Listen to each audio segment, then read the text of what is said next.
Yes China మాంజాతో మరో ప్రాణం బలైంది. మాంజా మెడకు చుట్టుకుని 5 ఏళ్ల బాలిక మృతి చెందిన ఈ విషాద ఘటన హైదరాబాద్ కుకట్పల్లిలో జరిగింది. బైక్పై వెళ్తుండగా బాలిక గొంతుకు మాంజా చిక్కుకుంది. దీంతో బాలిక గొంతుకు తీవ్ర రక్తస్రావం అయింది. ఆసుపత్రికి తీసుకెళ్లేలోపే బాలిక మృతి చెందింది. కేసు నమోదు చేసి దర్యాప్తు చేస్తున్నారు. ఇదే సార్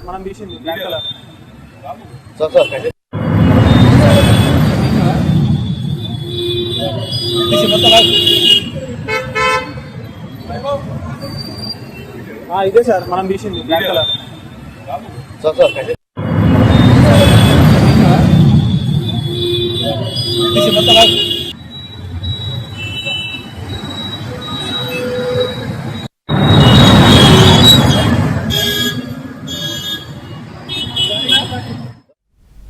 చైనా మాంజాతో మరో ప్రాణం బలైంది. మాంజా మెడకు చుట్టుకుని 5 ఏళ్ల బాలిక మృతి చెందిన ఈ విషాద ఘటన హైదరాబాద్ కుకట్పల్లిలో జరిగింది. ఇదే అంశంపై మరింత సమాచారం మా ప్రతినిధి మణికంఠ అందిస్తారు. మణికంఠ,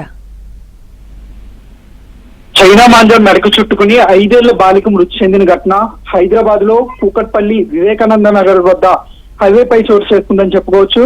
సంగారెడ్డి జిల్లా కాజీపల్లి నుంచి కూకట్పల్లికి ప్రేమ్ సాగర్ అనే వ్యక్తి తన 2 కూతుళ్లతో పాటు ఆ బైక్ పైనే తన భార్యతో హైదరాబాద్ వస్తూ ఉన్నాడు. అయితే ఈ క్రమంలోనే తన 5 ఏళ్ల కూతుర్ని బైక్ పై ముందు కూర్చోబెట్టుకున్నాడు. అయితే కూకట్పల్లి సమీపంలో వివేకానంద నగర్ సమీపంకు రాగానే రోడ్డు మీద చైనా మాంజా ఆ చిన్న పిల్లకు తగలడంతో అక్కడికక్కడే ఆ చిన్నపిల్ల మెడ గొంతు కోసిపోయిందని చెప్పుకోవచ్చు. హుటాహుటిన తల్లిదండ్రులు అప్రమత్తమై వెంటనే హాస్పిటల్ కి తీసుకువెళ్లారు. అయితే అప్పటికే తీవ్ర రక్తస్రావం కావడంతో ఆ చిన్నారి చనిపోయినట్లు ప్రస్తుతం వైద్యులు అయితే తెలిపారు. మరోవైపు కూకట్పల్లి పోలీసులు కేసు నమోదు చేసి దర్యాప్తు చేపట్టారు. పూర్తిగా ప్రస్తుతానికి బాలిక చనిపోవడంతో తల్లిదండ్రులు ఇద్దరు కూడా కన్నీరు మున్నీరు అవుతున్న సిచ్యువేషన్ కూడా కనిపిస్తుంది. ఇప్పటికే తెలంగాణ ప్రభుత్వం 2016లోనే చైనా మాంజాన్ని నిషేధిస్తూ ఆదేశాలు అయితే జారీ చేసింది. అయితే సంక్రాంతి పండుగగా కొన్ని ముఠాలు చైనా మాంజాను బహిరంగంగానే మార్కెట్ లో అమ్ముతూ ఉన్నారు.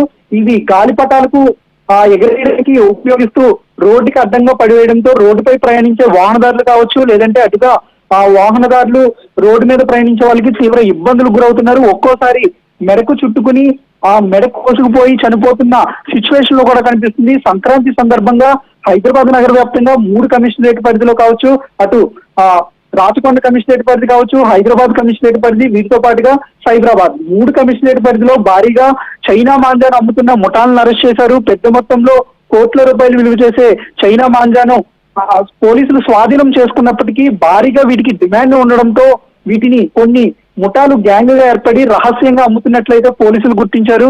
ఎట్టి పరిస్థితుల్లోనూ చైనా మాంజాను వాడొద్దంటూ పోలీసులు చెబుతున్నట్టుకి చాలా మంది సంక్రాంతి సందర్భంగా కావచ్చు, లేదంటే ఇంటి దగ్గర సెలవుల సందర్భంగా ఈ పతంగులు ఎగరవేయడానికి చైనా మాంజాని ఎక్కువగా ఉపయోగిస్తూ ఉన్నారు. ఈ క్రమంలోనే ఇలాంటి ప్రమాదాలు తరచుగా చోటు చేసుకుంటున్నాయని చెప్పుకోవచ్చు. అటు హైదరాబాద్ కమిషనరేట్ పరిధిలో కూడా కొద్ది రోజుల క్రితం ఇలాంటి ఇన్సిడెంట్లు ఎన్నో జరిగాయి. చైనా మాంజాతో అటు బైక్ మీద వెళ్తున్న వాళ్ళు కావచ్చు, లేదంటే ఇతర వ్యక్తులకి గాయపడి హాస్పిటల్లో చికిత్స పొందుతున్న సిచ్యువేషన్లు కూడా కనిపిస్తూ ఉన్నాయి. ఈ క్రమం